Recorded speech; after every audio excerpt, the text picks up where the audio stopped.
The streets of the Bronx in the 1940s were far from glamorous, but for a young Al Pacino, they were home. Born in New York City on April 25, 1940, Al Pacino's early life was not one of privilege. Raised in a small apartment with his mother, Rose, and his grandparents, Pacino's upbringing was one of modest means. His father, who left the family when he was just 2 years old, did not play a role in his life, and it was his mother who would become his primary influence. Despite the challenges of growing up in a tough neighborhood, Pacino would later describe his childhood as one that instilled in him a deep sense of ambition, resilience, and an inner fire to make something of himself. His early years were not spent with a clear focus on acting. He had an interest in art and considered being a painter at one point, but his life would take a sharp turn when he discovered the world of theater. The magic of storytelling on stage captivated him, and he quickly realized that acting was the avenue through which he could express himself and pursue his passion. The path would not be easy, however. Pacino struggled with self-doubt and lacked the confidence many other actors had, but his persistence paid off when he enrolled at the prestigious Actors Studio in New York, where he would study under the guidance of legendary teachers like Lee Strasberg. His time at the Actors Studio marked the beginning of his transformation from a struggling young man into a major talent in the entertainment world. It was in the early 1970s that Al Pacino's career took a significant leap forward when he was cast in Francis Ford Coppola's The Godfather, 1972.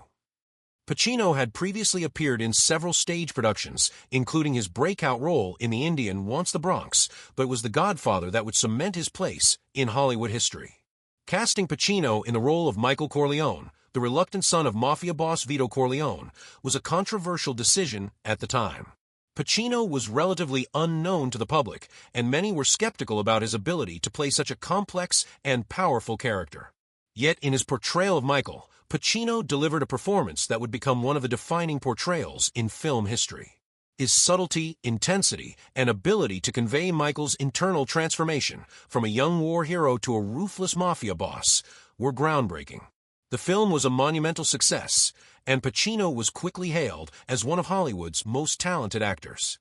His performance earned him his first Academy Award nomination, and though he would not win, The Godfather would change the trajectory of his career forever. In the years following The Godfather, Pacino would go on to star in a series of roles that solidified his reputation as one of the most versatile and intense actors of his generation. From his performance as the tragic, anti-heroic Tony Montana in Scarface, 1983, to the emotionally charged role of Lieutenant Colonel Frank Slade in Scent of a Woman, 1992, Pacino's ability to immerse himself in his characters and bring them to life with such raw emotion became his signature. Scarface, in particular, became a cultural touchstone, especially among the Latino and hip-hop communities. Though the film initially received mixed reviews, its status as a cult classic only grew over time. Pacino's portrayal of Tony Montana, an ambitious Cuban immigrant who rises to power in the world of organized crime, became iconic. Tony Montana became a symbol of defiance, ambition, and excess. For many, the character represented the American dream gone wrong, ruthless, unchecked, and ultimately tragic. The film's themes of power, materialism, and moral decay continue to spark debates about whether it was a cautionary tale or an anthem for the very excesses it depicted. Despite his success, Pacino was not immune to controversy. In 2018, he took on the role of Joe Paterno in HBO's Paterno, which explored the infamous Penn State child abuse scandal. The film, based on a true story, centered on the fall of Paterno, the legendary football coach whose reputation was shattered when it was revealed that one of his assistants, Jerry Sandusky, had been molesting young boys. The film focused on a crucial 2-week period in 2011 when Paterno's legacy came crashing down. Pacino's portrayal of Paterno captured the complexity of a man torn between his love for the sport and his knowledge of the growing scandal. The film raised difficult questions. How much did Paterno know? Could he have done more to prevent the abuse? Or was he simply part of a system that failed to act? Critics praised Pacino for his nuanced performance, showing Paterno's internal conflict, but the film itself left many viewers divided. Some saw Paterno as a scapegoat, while others believed he was complicit in the crimes. The film did not take sides, but instead forced viewers to make their own judgment. This ambiguity mirrored the real-world debates that followed Paterno's firing and death. For Pacino, it was another example of how he was willing to take on challenging, controversial roles that forced him to explore complex human emotions and moral dilemmas. In 2013, Pacino took on another controversial role in Phil Spector, where he portrayed the infamous music producer who was accused of murdering actress Lana Clarkson. The film, like Paterno, did not focus on the legal battle itself, but rather on Spector's deteriorating mental state and his attempts to control his narrative in the face of public scrutiny. Pacino's performance as the eccentric and paranoid Spector was both unsettling and captivating as he navigated a character whose genius was overshadowed by his criminal behavior. In his personal life, Pacino's path was not always as clear-cut as his professional one.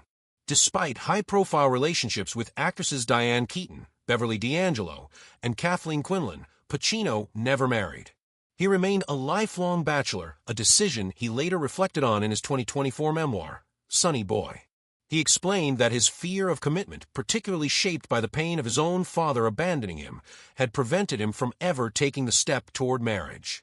His relationship with Diane Keaton, which began on the set of The Godfather, became one of Hollywood's most famous love stories. Yet, it ultimately ended due to his inability to commit.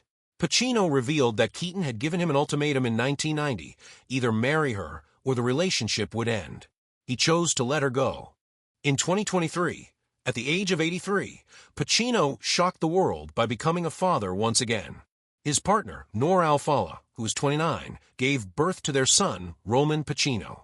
He had already fathered 3 children from previous relationships, twins Anton James and Olivia Rose with Beverly D'Angelo, and Julie Marie with acting coach Jan Tarrant. But this late-in-life fatherhood brought new challenges.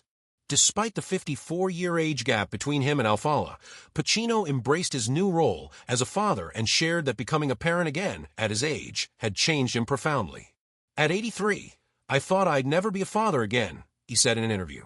But life surprises you, and Roman has brought a new perspective to my life, a new sense of purpose. His father's abandonment had haunted him throughout his life, but he was determined not to repeat that cycle with his own children. Despite personal struggles, Pacino continued to act. In 2021, he starred in House of Gucci, portraying the ruthless businessman Aldo Gucci. But it's his upcoming projects that have left fans and critics eagerly awaiting his next move. He will star in Modi, a film about the Italian artist Amedeo Modigliani, directed by Johnny Depp, and in The Ritual, a horror film based on real-life exorcisms, due to be released in 2025. These projects, along with others, prove that Pacino's passion for storytelling remains as strong as ever. Even at 84, Al Pacino continues to pursue his craft with the same intensity and drive that first propelled him into the limelight. His career is a testament to his resilience and unwavering commitment to his art. But his journey has not only been about the roles he's played or the accolades he's received, it's been about personal growth and self-discovery. Acting saved my life, he often says. And here I am, still going, still learning, still telling stories. As the camera pans out on Pacino standing in front of the city skyline, one thing is clear: Al Pacino is not just an actor. He's a storyteller who has shaped and been shaped by the world he inhabits.